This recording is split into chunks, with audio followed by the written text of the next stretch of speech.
Hey guys, thank you so much for tuning in for another video. So in this video we are going to be covering a very unique fish for the aquarium hobby. It's called a coral catfish, and these fish are found in the wild in huge schools. So they are schooling fish, which is really cool. They're also highly poisonous, so even more poisonous than lionfish. So you have to be really careful when it comes to handling them, or better not handle them ever. So I was able to get a small group of them, and we'll show you how I acclimate them and how they're doing in my 270-gallon saltwater tank.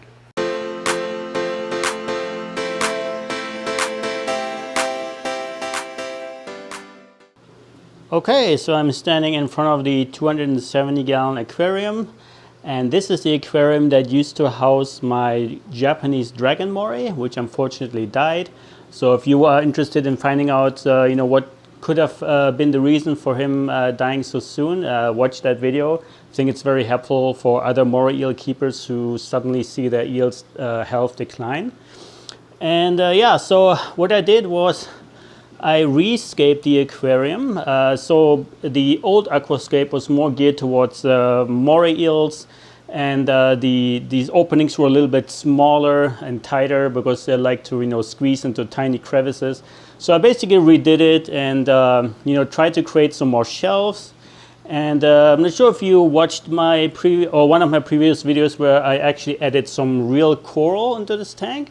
So here we see one right there above my finger. These are Ricodea mushrooms, and they're doing pretty well. I have like 50 of those spread all over, but unfortunately they are pretty small. So you see them mostly when the night lights come on, when the blues come on. But during the day it's really hard to see them, and it looks like you don't have any corals in here. And this is why I decided to put in some fake corals.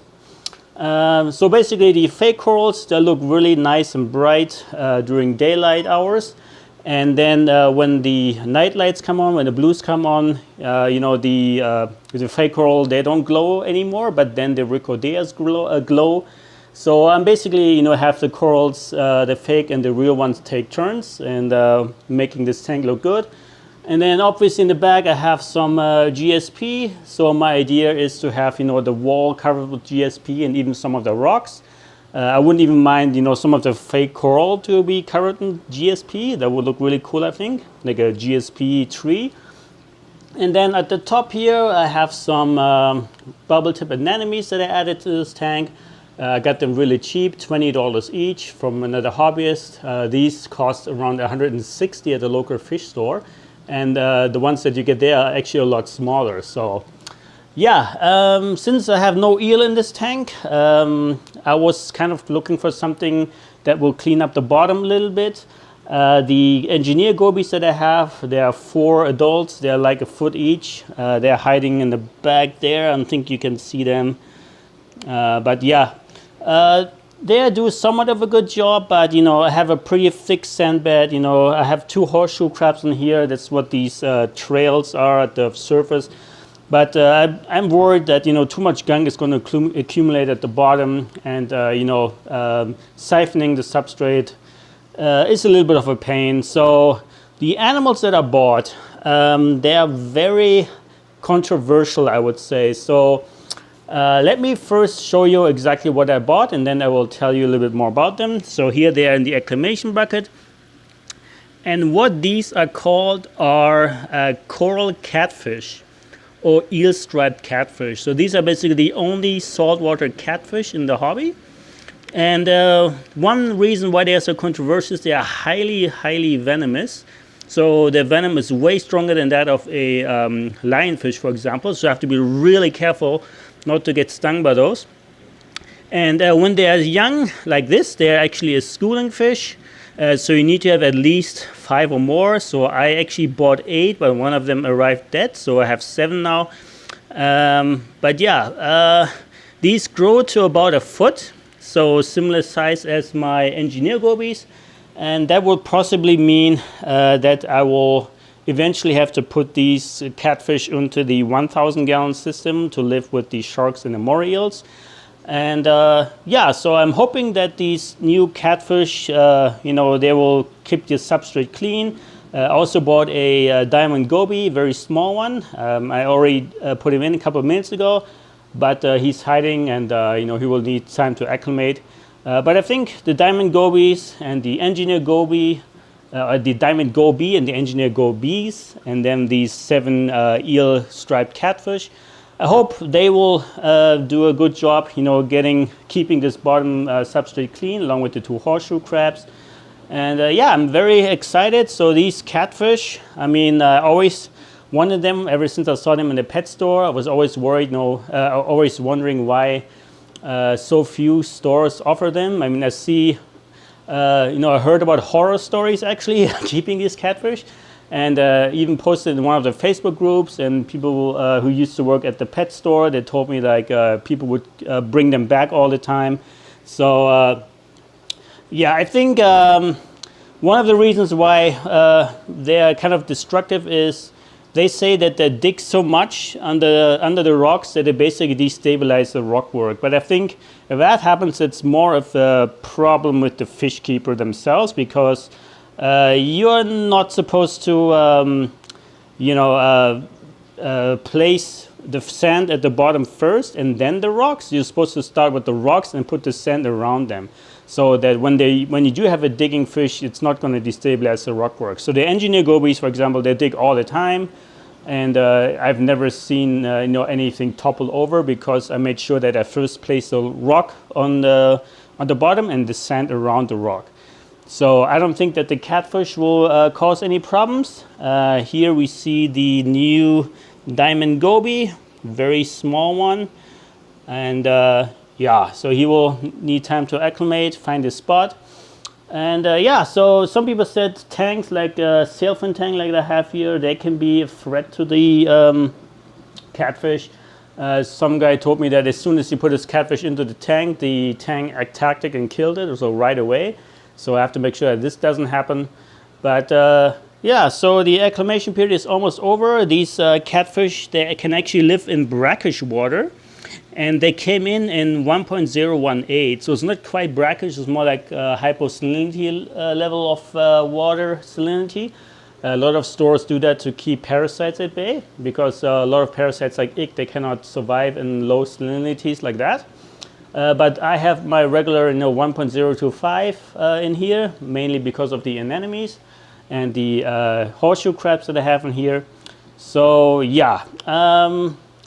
When I put the catfish in, I will probably not film this, because they are so venomous that I have to take really strong precautions. I'm going to wear a glove that is meant for kitchen work, so a stainless steel glove, which I purchased when I started getting into the moray eel hobby. And so I will constantly have to wear those, especially when I work inside here. I made sure that I placed all these corals, these fake corals, before the new catfish came in, so I don't have to put my hands near too much once they're in. But yeah, they are schooling fish. I believe that will look really nice.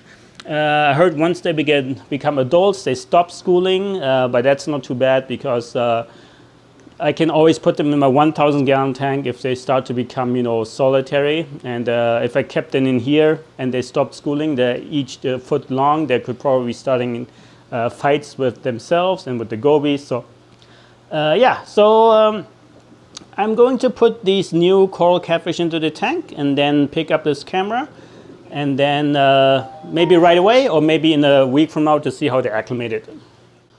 Okay, the coral catfish are now in the aquarium, and I decided to put them into this acclimation box.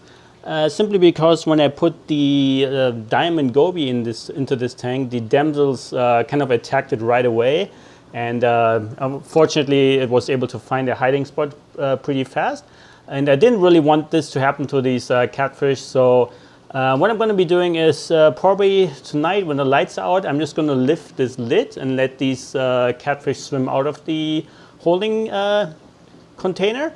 But first glance, they're very active. I mean, very healthy looking. Unfortunately, one of them was DOA, but I got a refund. I ordered these from saltwaterfish.com, and those were the medium size, which cost me $21 each. But they did have some promotions going on, 50% off and things like that. So yeah, and the fish themselves were on sale, so that's pretty good. So yeah, I have another 8 days of making a DOA claim with that company. So if any of them die within 8 days, then I can make an additional claim. Unfortunately, you don't get your money back. You only get store credit, but that's basically how most of these stores work, like Life Aquaria, for example. So yeah, when I put them into the tank, obviously I had to wear, stainless steel gloves. Don't want to take any chances. Maybe looking at a anti-poison. Maybe I can keep something like this at home. I live by myself, so it would be, kind of dangerous if something happened to me and then, yeah, nobody's there to help me. So, yeah, everything looks good so far. I will be feeding them pretty soon just to see if they accept food. And the damsels, they seem to not want to mess with them, so I don't see them all, coming up to the acclimation box and trying to fight them or whatever.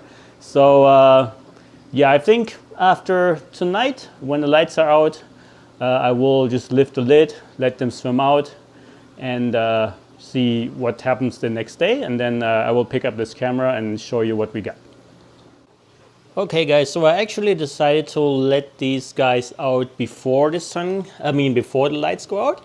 That is because, for one, I don't see any damsels, hovering around this holding container, trying to nip it then or whatever. And I also believe that the oxygen in this holding container is not as high as in the rest of the tank. So I see them, going towards the surface a lot, and eventually they will make their way out of, one of these two holes here. So when that happens, because they are a schooling fish, it's possible if one of them gets out, he may get attacked by the damsels. And because he's a schooling fish, he won't leave the rest of the group or will continue to get attacked. So if I let them out all at once, they will be, swimming in the group, and they will be less likely to be messed with. So what I'm going to be doing is I'm just going to lift the lid and let them swim out by themselves. And so that's the least amount of stress for the animals. And then hopefully everything will go fine. All right, lifting the lid off right now. I see them getting a little bit excited. They did accept food earlier, so that is really good. It's always a good sign when fish are eating. So let's see if they finally make their way out of this holding bin. One reason why the oxygen is not as high in this holding container than the rest of the tank is, for one, the flow is obviously limited. I mean, there is a mesh on the bottom, and the lid has a bunch of holes. But I also had to turn off these wave makers. I have one on each side, the gyro wave makers. And that is because these sections are not that strong. So I did a few tests before I actually got the coral catfish. And these would constantly get, would lose the suction, and then it would just, fall to the bottom because the waves are just too strong from the wave makers. So yeah, it's a lot better to let them out now. Then I can turn on the wave makers, and then the anemones in the back, they're going to be a lot happier right now. They're not that happy. They need more flow. They're very lethargic looking. So yeah, just waiting for these guys to make it out of their holding container, and then hopefully the damsels and the sailfin tang and the other animals will leave them alone. Okay, so the catfish actually never made it out of their holding container. I don't know why, but that's not bad, because in the meantime, the last piece of coral that I was waiting on from Amazon arrived. And because I was planning on putting it down there, I was hoping to get it into the tank before I release the coral catfish, since they are so venomous and usually are going to be hanging out at the bottom. So now that this piece is in, I think what I'm going to be doing is I will probably just tilt this to the side to let them come out, and that should be doing the trick. Okay, I got my stainless steel glove on, and now it's going to be time to carefully tilt this to the side.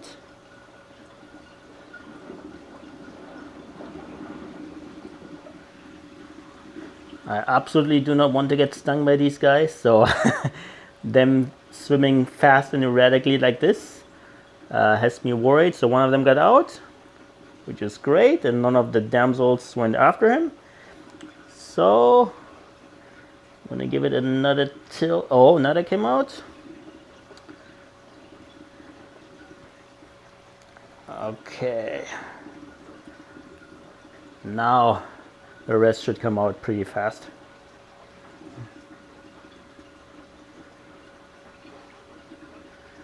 All right, everyone is in the tank and nobody is messing with them as far as I can tell. They're more occupied with the food that was in the container. So yeah, I'm just waiting for everyone to find their mates so they can form a school. I see a couple of single ones. So yeah, I think everything is going to work out here. All right, so it's actually the next day, and here we see the school of coral catfish. And here we see 2 of my 4 engineer gobies.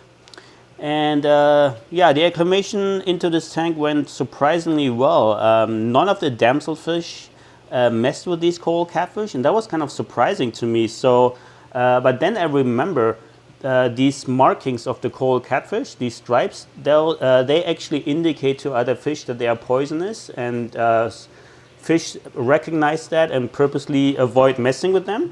And I remember that when I got these engineer gobies when they were young, they actually looked exactly like the coral catfish, just without the whiskers. So yeah, the engineer gobies, you know, by design, when they're young, they look exactly like coral catfish to prevent them from getting messed with by other fish. And as they get bigger, they lose these stripes because the bigger they get, the fewer predators they have to worry about. But yeah, it is nice to have, you know, the real coral catfish and the imposters in the same tank and also getting along with one another.